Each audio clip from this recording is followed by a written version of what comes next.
this is Angie, and welcome back to Angie Uploaded. Today's case is a little tough to take, so I am issuing a verbal trigger warning. So today's case comes to you from Surreal, Oklahoma. It's out of Cato County.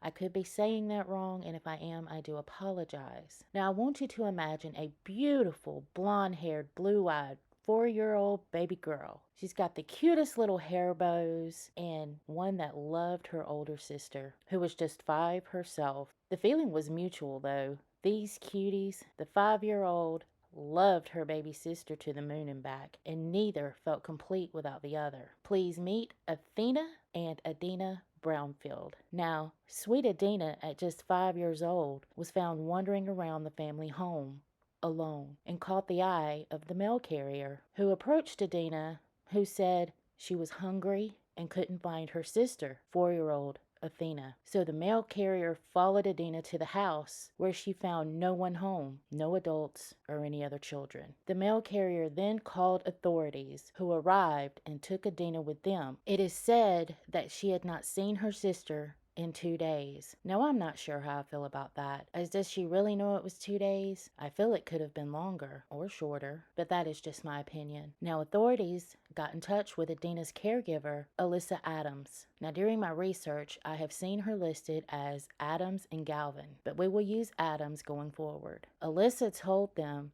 she had left all 6 kids with Ivan, her husband, 1 week ago, as she was spending time with her new boyfriend, Bladen, who lived 2 hours away. But let me not get ahead of myself. Now, Alyssa, 31, was married to Ivan, 36, and they had 4 children. They had taken in Athena and Athena about 1.5 to 2 years prior to the time we are now speaking of, which is around January the 10th, 2023. Now, the girl's bio mom, Jasmine Brownfield, who is first cousins with Alyssa, had some issues going on in her life and asked Alyssa and Ivan if they would take care of the 2 girls.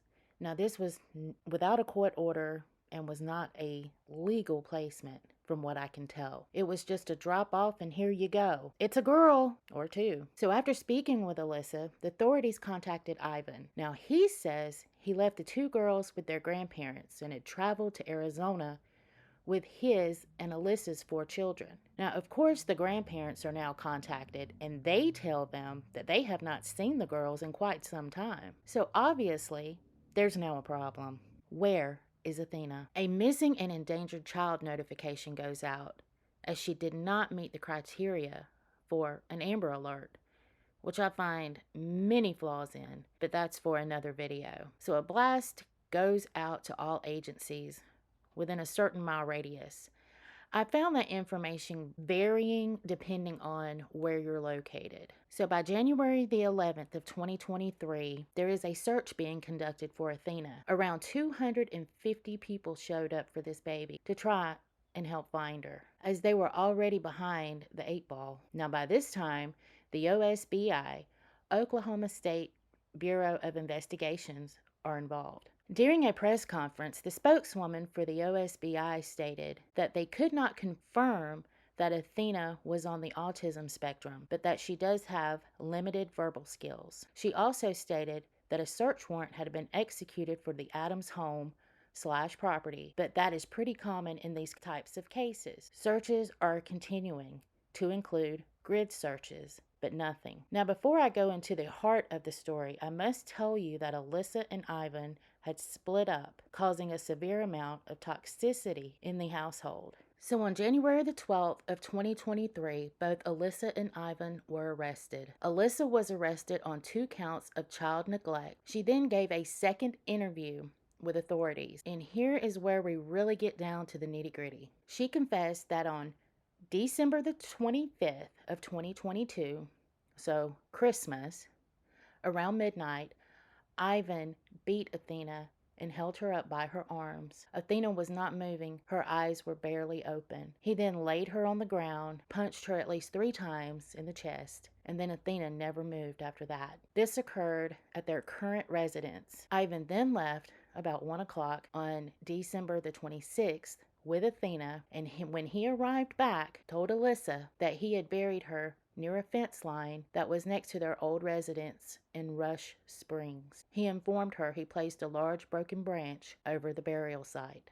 Ivan, who is still in Arizona, mind you, was arrested for first-degree murder and child neglect. On January the 13th of 2023, the OSBI searches the Rush Springs property, and Ivan appeared in court. He waived his right to an extradition hearing, saying he needed to get back to Oklahoma to take care of it. Now, I will say that according to cell phone records, it appears that there was something on Ivan's cell phone that prompted the charges of first-degree murder of Athena and not just Alyssa's interview. On January the 14th of 2023, a candlelight vigil was held for Athena, and between 1:15 and 1:16 the searches are still continuing. But on 1:16 the search turns from rescue to recovery, and on January the 17th of 2023, OSBI find remains at the Rush Springs property. They are taken to the medical examiner to be identified. Well, the remains were identified as Athena's, but when the medical examiner's report came out, the case took another turn. After the autopsy, it was determined that Athena passed away from acute pneumonia complicating malnutrition, along with several viruses. She weighed 23 pounds, and her death was ruled as a homicide. However, although she was beaten, the report says there was no deadly physical trauma. In February of 2024, for what was supposed to be Ivan's preliminary hearing, at the last minute, his charges were changed. They were changed from first-degree murder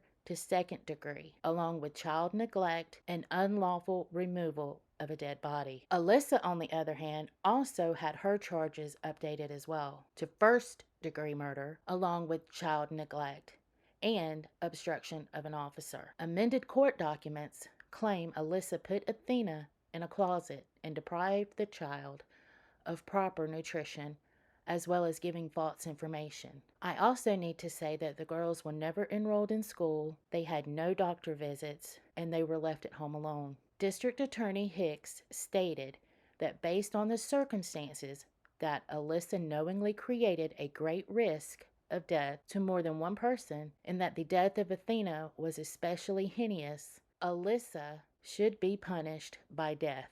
On the week of February the 15th of 2024, the Caddo County District Attorney announced that their office will be pursuing the death penalty against Alyssa Adams, who is charged with first-degree murder of Athena. I also want to point out that the bio mom, Jasmine Brownfield, pled not guilty in March of 2024 to 2 counts of child neglect. There is a gag order in place on this case, so I will keep up with as much as I can and let you know what happens as info is released to the public. What a horrible, horrible ending to this beautiful, blonde-haired, blue-eyed baby girl's life.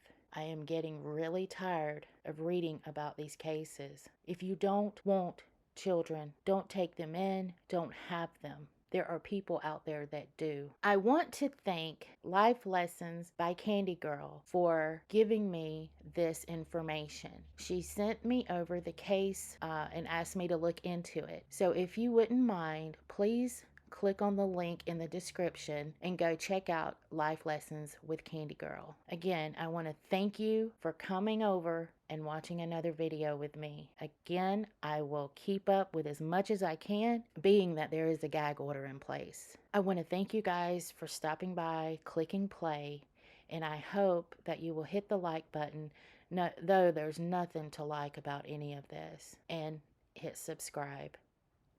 Make sure you tap the notification bell so you'll be notified when I upload a new video. It could be regarding this case. Again, thank you for stopping by. Until next time.